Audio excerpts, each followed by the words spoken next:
Hey guys, turkey season is in full swing right now, and if you are planning on getting after it, make sure to pick up some Meat Eater Phelps turkey calls to stuff into the old turkey vest or into your fanny pack right now. I carry a few different things. I like to use mouth calls, and I like to use pot calls.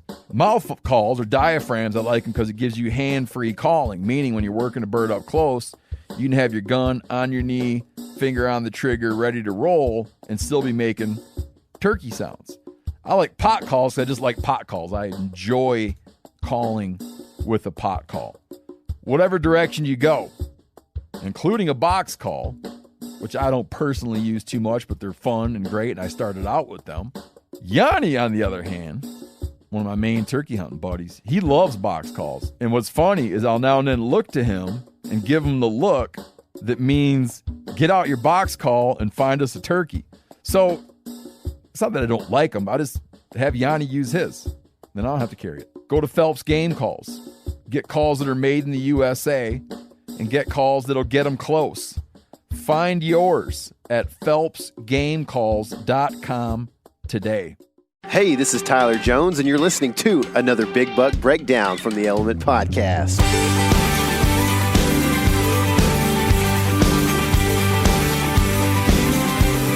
What's happening on my woods, people? Oh, can I take a nap, KC? We got time for it, dude. Come on. We got a bunch of recording to do and a bunch of hunting to do. Dang, I just want to hunt, not record. I know it.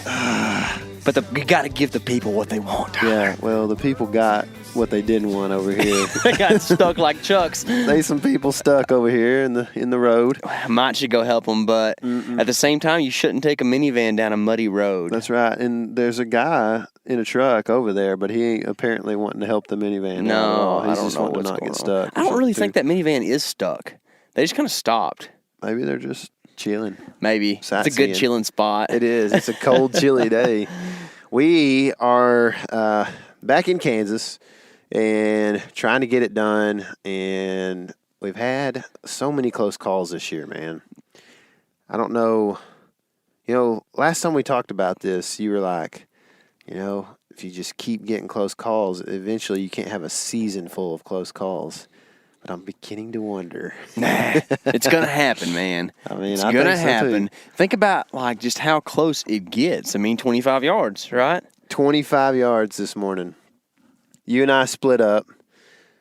We got here yesterday afternoon, and we decided that we would hunt one of our permission properties that we got last time we were up here, and that we would split up and hunt two different areas. The wind didn't necessarily set up great for me on the north. It set up great for you on the north. But it wasn't terrible, I didn't feel like, for me. Because, you know, the actual, like, travel routes of the deer in this spot are within 80 yards, potentially, probably within 80 yards, you know, during daylight. So I'm sitting there this morning, and it's cold. It's like 20, 21, something like that. And I'm kind of like, dadgummit, man. There's no deer over here. What's going on? And glassing, I'm seeing some over kind of your direction, seeing some, and we can see each other, by the way. And we're seeing some, you know, across the road and this and that, CRP, you can see them moving around and stuff. Not a whole lot of deer, though. And so I'm like, man, what is going on? I'm sitting in a dud spot right now or something. It's weird. And I don't know, it was about 8:15, 8:30, something like that. I think it's about right. Big buck, 400 yards. And I'm like, dadgummit. So he gets to this, like, corner area that we've been calling the corner. And Is that why we call it that? I guess. I don't know. I can't see it from where I'm at. And you've been calling it the corner. So you say, he's at the corner. I'm like, what's he doing? Is he feeding? Is he walking? What's he doing? And you're like, I think he's feeding. I think he's a shooter. And then next thing you know, he's in the woodlot. I can't see him anymore. And so I'm the woodlot that you're in. That I'm in, yes. And so I'm preparing to potentially get a shot at this deer, but to see him at some point moving through. And it wasn't a couple minutes later, and I see him. And at this point, he's like maybe 100 yards from me. And I'm just like, man, this is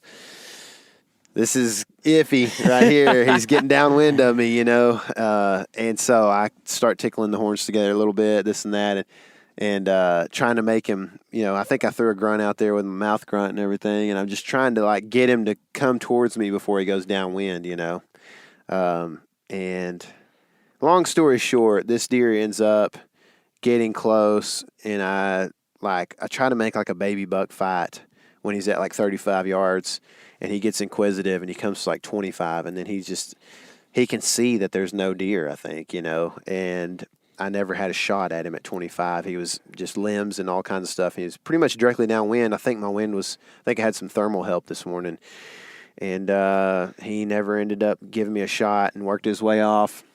I tried to give him the old baby buck fight rattle back in, and he, I don't think he liked it. I'm not sure if he smelled me or if he just didn't like that and kind of took off, but he was pretty out of there pretty quick. So sounds like he got nervous to me. Yeah, I definitely think he did. I always think that like if you ever get that situation where a deer thinks they hear bucks fighting and they don't see it, like after that they're like, what's going on? Mm-hmm. They have to be. Yeah. So I would imagine that's something that happened. So we're hoping that we're going to be able to move in there again this evening and possibly get a shot at him, because we think it's the same buck we saw exit that woodlot the night before. Mm-hmm. And if that's the case, he's on a pattern, and that's a good pattern to be on, especially for the wind we're going to have tonight. Right. And he exited last night about the same place he entered. I didn't know that for sure, but I did think that you basically, between you and I, we got to bed does this morning in that woodlot on the other end. So like we have an idea that there's does bedded in there, and if we're very quiet and set up on the edge of that, we may have a good shot. We're going to be on that downwind side of the woodlot, which you weren't this morning, and that's kind of what made it tough for you. The wind switched. Yeah. Like about an hour after that buck came through, the wind was perfect for me. Yes, exactly. So yeah, I don't know. It's another close call. I don't know what the buck was really, because I was so fidgety with all my camera equipment, and I kept getting my tether was getting hung on my camera arm, and I had to get turned around so I could shoot back that way, and couldn't grab my bow from one direction, so I had to turn like almost a 360 to get my bow. Because my bow hanger was being used as my first step, because I couldn't get a stick around the rope of the stick around the tree that I'm in, because it's so big.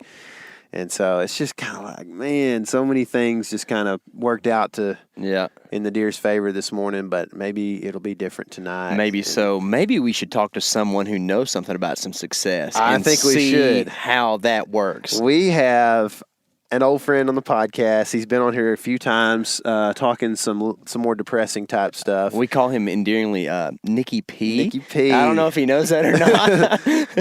Nick Pinizzotto. He's the president and CEO of the National Deer Alliance. That's right. Yep. So Nick killed a buck that is eerily similar to a buck that I have shot before.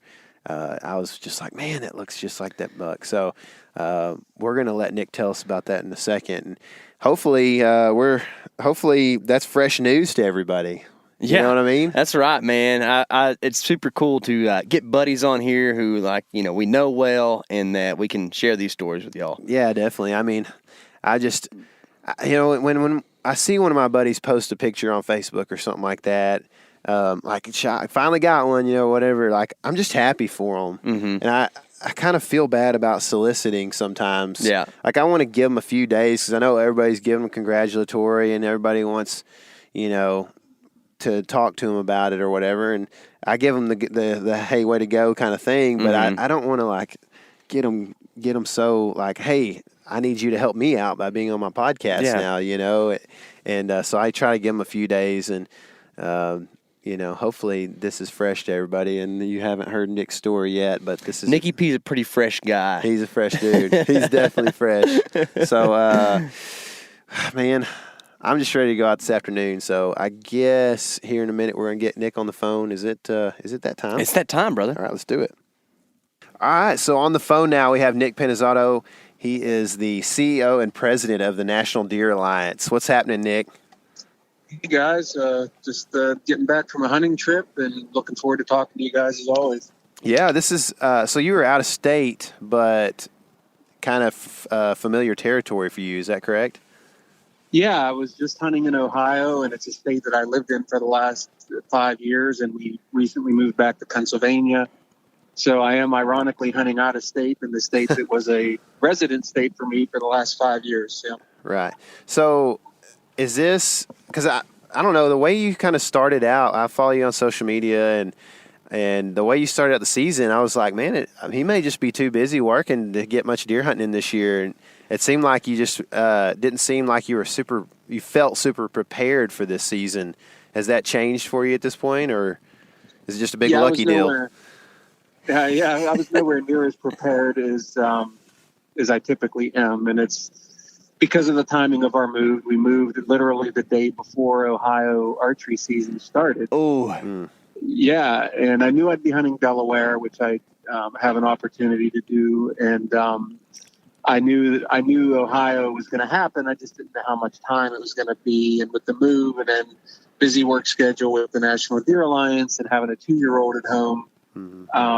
It's tough, but the nice thing about Ohio is this is a property I've been hunting for the last 5 years. So I knew I didn't have to do a ton of prep work.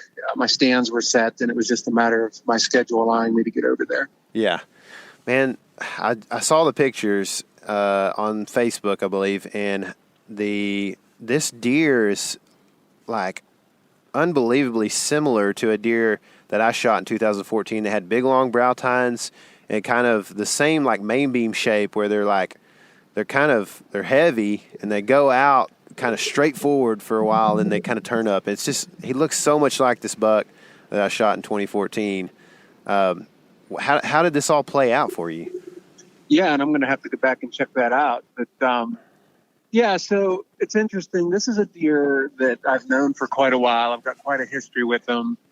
I call him Curly because from the time I first, I guess we'll say, met this deer, he was a 3-year-old. And actually, I take that back. I think the very first pictures I ever got of him was more of as a 2-year-old. But he always had sort of these goofy brow tines, and he never produced a pretty rack at all. Mm-hmm. And just different configurations of this odd type rack with the brow tines, and putting on mass each year. Body-wise, he was always massive. And it's an interesting deer because he also was a deer that was very visible for an older buck, and at least until this year. So you would see him, for example, I remember seeing him in past seasons just standing right out in the middle of the field wide open, but you could never get to him, which maybe that was a good play for him. But at any rate, he disappeared. One of the guys had grazed him with an arrow 2 seasons ago. And he disappeared all of last season. So I had just assumed that maybe something happened to him or whatever. And then all of a sudden this year in late October, we got a picture of him out of the blue. And I said, oh, doggone it, Curly's still alive. And now he's a 6-year-old deer.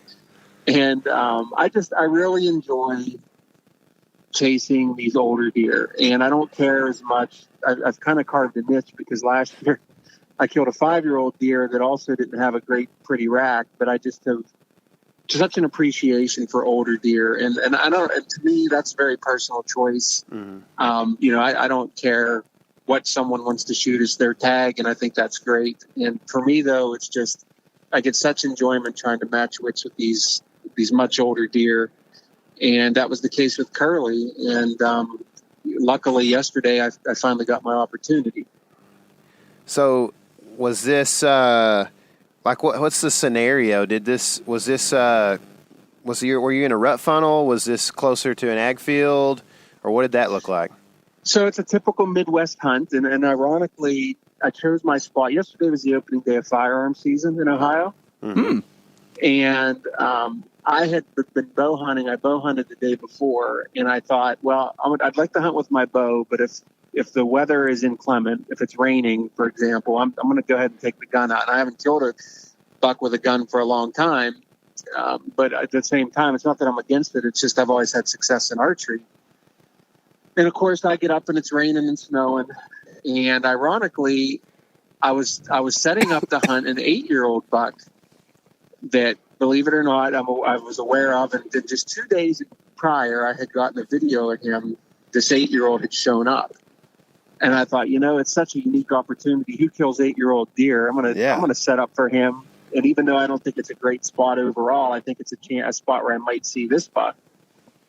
So I decided to take the gun out in the morning. I go out and climb up in my stand, and it's terrible weather. It's raining and snowing and windy, and I'm not hearing any shooting around me.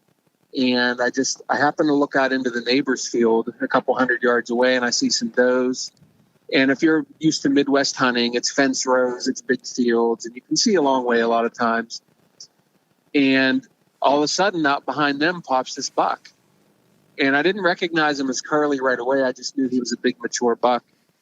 And I'm watching him follow these does right out through the field, and which is amazing to me because it's firearm season and there's nobody out there hunting to take advantage of this. And typical of Curly, right? He's just walking right out through these wide open fields, and then he disappeared, and then he popped out again about a half hour later and then disappeared. And at that point, I decided, I sat in the stand another half hour, didn't see any deer, and I knew that the 8-year-old buck I was looking for probably wasn't going to show up. And I decided with the weather the way it was, I'm going to make my own luck. I'm going to get down, and I'm going to just slowly do a little still hunting or spot and stalk hunting on the way to another stand that I wanted to get to. So I did. I climbed down, and I just started poking along and hunting along a small river, which water was pretty high with all the rain we had. And I didn't really think I'd see much on my side of the river. Well, lo and behold, I didn't get walking maybe 10 minutes, and I spotted a brown patch tucked in along the river in some cover. And I got hunkered down. I saw that the deer had antlers, and I stalked a little closer, got to about 75 yards, and hunkered down again. And I could see, it looked like, I said, oh, doggone it, I think that's Curly. I could see that brow tine. And he has no idea I'm here because I've got the wind perfectly. It's howling, and he's just kind of watching the opposite direction. And, of course, I got a gun in my hand, but I didn't have a clear shot. And I just kind of kept stalking until I got a shot I could be comfortable with. And lo and behold, I ended up stalking within bow range. Oh, wow. Wow. Yeah. And it was risky to a point, but I could just tell he had no idea I was there. I was just reading his body language. And I got into good range and had a real clean shot on him. And I took the shot, and that was really it. I mean, I wish that's sort of the non-exciting part of gun hunting. Yeah. When it's over, it's over. Yeah. Yeah. But that being said, as old as that deer was, and I made a good, quick, clean shot on him, and I stalked him, which I thought was pretty cool. And I have so much respect for these animals. It didn't bother me that it was just over that quick. I knew that he had expired, and the hunt was over, and I was really proud of it because that's an old deer, and although he's been a visible deer, he's survived a long time, and he's outwitted me and many other hunters in the meantime. That's awesome. And so I'm proud of him. Like I said, I've got an affinity for these older deer, and it was a great hunt. I was just proud of how it all went down. Yeah, sure. As you should be, man. It sounds like an awesome hunt, and there's something about being on the ground when it just makes it like that much more fun. But on those old deer like that that you're so fond of, and I kind of share with you, is it the history that you get to build with those bucks, or is it the fact that they have evaded people for so long and that they've been there and they know how to do things, so it's kind of like that upper level of challenge? I think it's both. Yeah. I as I said, I advocate for people hunting whatever type of deer they like to hunt. Sure. But at the same time, I advocate for people to if you are willing to wait a little bit, you learn so much from these older deer, and you learn that they're different. They're just a different animal altogether. Mm-hmm. And so the history for me is cool. I have a buddy that I hunt with in Delaware that he's kind of old school and doesn't really use trail cameras. And I'm telling him one of the reasons I like to use trail cameras, it's not as much about scouting. It's more about learning about these deer and getting a relationship with them and building that history. And because I have that long history with Curly, you get to know them on a different level. So you get to watch them grow up, and you get to just ask yourself, and I'm hunting an area that's pretty heavily hunted. And for this deer and some other deer that I've gotten to know in that area to evade hunters, I'm just so impressed by that. I have so much respect for these deer. And to me, I just feel so blessed and fortunate to have been able to take that deer. And because that doesn't happen. So often these the deer disappear, and you have no idea what happened to them. So I think it's just a lot of different things, but it boils down to just respect, really. Yeah. So in that area, you said you have a lot of hunting pressure. Do you have neighbors that are kind of on the same level as you that want to see older deer? Or, why do you have, I mean, it's odd to have 2 bucks that are 6 and 8 years old on a property, What is that from? I think it's a couple things. I would say it's a mix. I've got a farm, a fellow that has a farm a couple places up from ours, that he is very selective, and the people that hunt with him are very selective. But I would say that 2 out of the 3 bordering farms, they've got meat poles, and they like to hang deer on meat Yeah. poles. And they've just got this great tradition. I sort of smile at those guys because they were all piled in there. I could see them at their camp there yesterday, and they enjoy hunting, and that's awesome, man. And they don't care as much about the history of the deer and all that, and somehow, to your point, I don't know how they get around people, how they survive. I think part of it, sadly, is less hunters. Yeah. For this deer yesterday to walk right through a field where there should have been hunters, in some ways that's bittersweet for me. But at the same time, I think that's part of it. Mm-hmm. But they're just smart, man. I mean, like the 8-year-old deer I'm hunting, I'm convinced that his home range is the size of someone's backyard, and he's probably behind some little girl's swing set, down, and she calls him Bucky, right? I mean, that's just, you create these scenarios in your mind. Yeah, no so kidding. It's just a respect. The deer they're smart. They know how to survive, and they know how to use terrain. And that's why I say it's a real privilege for me to walk up and put my hands on that deer. Yeah. I don't take that lightly. I don't take any single buck I kill like that lightly. Yeah, Absolutely. That's cool, man. And it's cool to see your appreciation for deer like that, because, I mean, quite honestly, you being the president of the NDA, you hope that position is filled with someone who cares as passionately about it as like the rest of us do, man. And you just do such a great job of that, Nick. And I just appreciate it so much from you, brother. It's really cool to hear. I would like to hear more about Delaware sometime, man. So, because it's just not a very talked about state for whitetail hunting, at least in my neck of the woods, being from Texas or whatever. So hopefully we can get you back on sometime to talk about that. That would be awesome. Yeah, I'd be happy to. I'm just gonna tell you a little bit, but I don't want to tell you all about it. You don't want to just send everybody up there, huh? Well, just real quick, because I know we're short on time here. I think you're going to hear of a lot more states popping up on the radar screen you never heard of, simply because deer are getting older. And again, I think it's a product of less hunters and people not hunting as hard as they may be used to. So it's not, I think, just about any state anymore you have a chance to kill a big buck if you're patient. So, we'll certainly talk about it, but I think that's what we're seeing. That's cool. Just the encouragement I need, man. Yeah. Yeah, hang in there, man. Hang in there. Well, we're going to go hit the woods, man. Congratulations on that buck, and I hope you get a chance to shoot one like that in Delaware. I'm going to try, and best of luck to you guys, and I'm looking forward to seeing some pictures. So no pressure, just have fun with it. Yeah, we'll send them if we get them, man. All right, guys. All right, see you, Nick. Thanks, Nick. Take care. Man, I'm telling you, that buck looks a lot like the buck that I shot in 2014. Yeah, Toad Daddy. Yeah. That's cool, man. And something about those unique bucks, I love it, dude. I mean, I guess it's because I've never really shot one. Yeah. And probably still, if I did shoot one, I'd still love them. So I don't know, but they're pretty cool, man. Yeah. And you know what? I like that Nick, wasn't ashamed to just pick up the firearm and go hunting, man. And it was still fun for him, And I feel like a lot of people get really caught up on I'm bow only, or I really like to do the long range rifle thing or whatever, And if you're into that, it's cool, whatever. But man, he gets that it's about going out and having fun, right. And that's what he did. Yeah, for sure, man.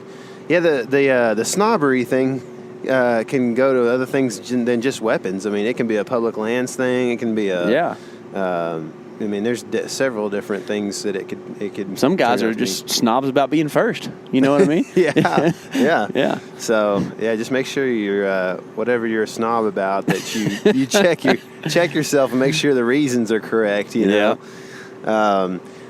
So the NDA, we didn't get to talk about it much, but if you haven't listened to all of our podcasts and heard Nick on some of the other podcasts, where, like I said, that are more depressing, but necessary. But necessary, for sure. The NDA is, like their goal, I think, is to be kind of like a conclusive voice for the deer hunter, kind of. Yeah, like. they're. I think like what they do best, in my opinion, is keep us informed of what's happening right now in the deer world. Yep.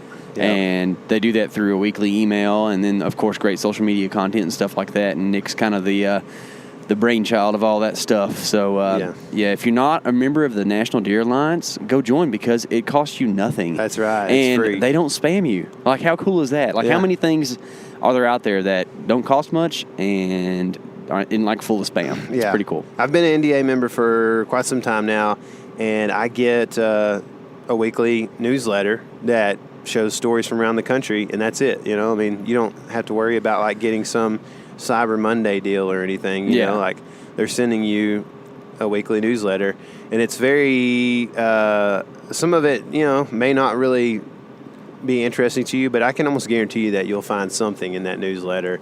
And I can say this about Nick, is we spent some time around Nick. Last time we got to see Nick was in August in Bozeman, and he is a super smart guy, and he is spending a lot of time in D.C. fighting for, you know, deer hunters and the privilege that we have to partake in this you know, opportunity that we get. So he's a cool dude, man. So anyway, we are about to publish our final video from the Rut-Cation series for this year, and it's not nearly as exciting as the last one. Yeah, day 5 was kind of the big culmination. It was. It's kind of crazy that how much exciting stuff happened on day 6 that it just didn't really convey. Right. You know what I yeah, mean? for sure. Yeah, I was having a hard time. We didn't actually get any footage of all the like nice and big buck encounters that we had. Really. Yeah. So well, it was a battery thing and this and that. Yeah. You know, just jumping them up and whatever else. The life of videoing your hunts, man. Yeah. Yeah. So, and it was only a half-day hunt. So yeah. It's. I mean, check it out. If you've been following the series, it shows you the conclusion of what kind of happens, and it's short as opposed to day 5. So. Be checking in on that. If you haven't been watching it, start at day 1 and go through the series. I need to do that once it's all done. Yeah. Because I've been watching them like here and there, you know, but like it'll be like a good little reliver. Yeah, it's a reliver as opposed to like a re-heart or some re-lungs. That's right. I needed re-legs on that trip, dude.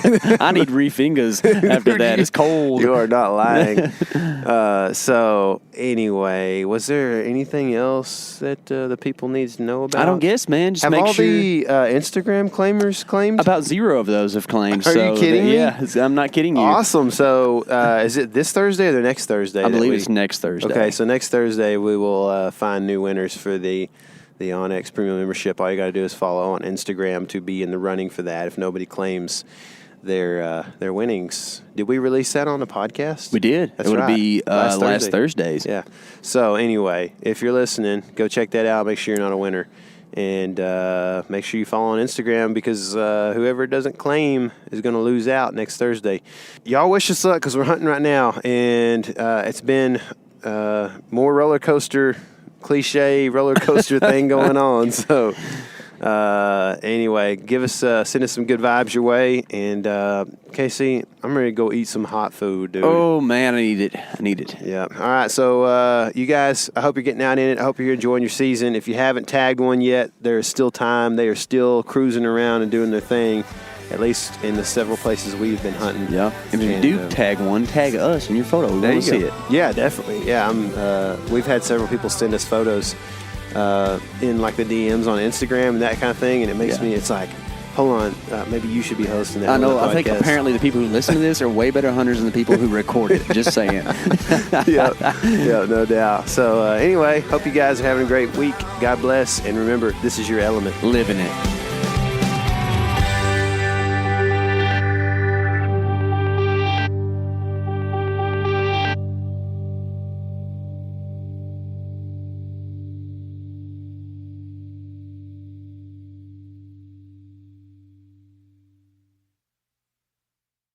Hey guys, turkey season is in full swing right now, and if you are planning on getting after it, make sure to pick up some Meat Eater Phelps turkey calls to stuff into the old turkey vest or into your fanny pack right now. I carry a few different things. I like to use mouth calls, and I like to use pot calls. Mouth calls or diaphragms, I like them because it gives you hand-free calling, meaning when you're working a bird up close, you can have your gun on your knee, finger on the trigger, ready to roll, and still be making turkey sounds. I like pot calls because I just like pot calls. I enjoy calling with a pot call. Whatever direction you go, including a box call, which I don't personally use too much, but they're fun and great, and I started out with them. Yanni, on the other hand, one of my main turkey hunting buddies, he loves box calls. And what's funny is I'll now and then look to him and give him the look that means get out your box call and find us a turkey. So it's not that I don't like them. I just have Yanni use his. Then I don't have to carry it. Go to Phelps Game Calls. Get calls that are made in the USA and get calls that'll get them close. Find yours at phelpsgamecalls.com today.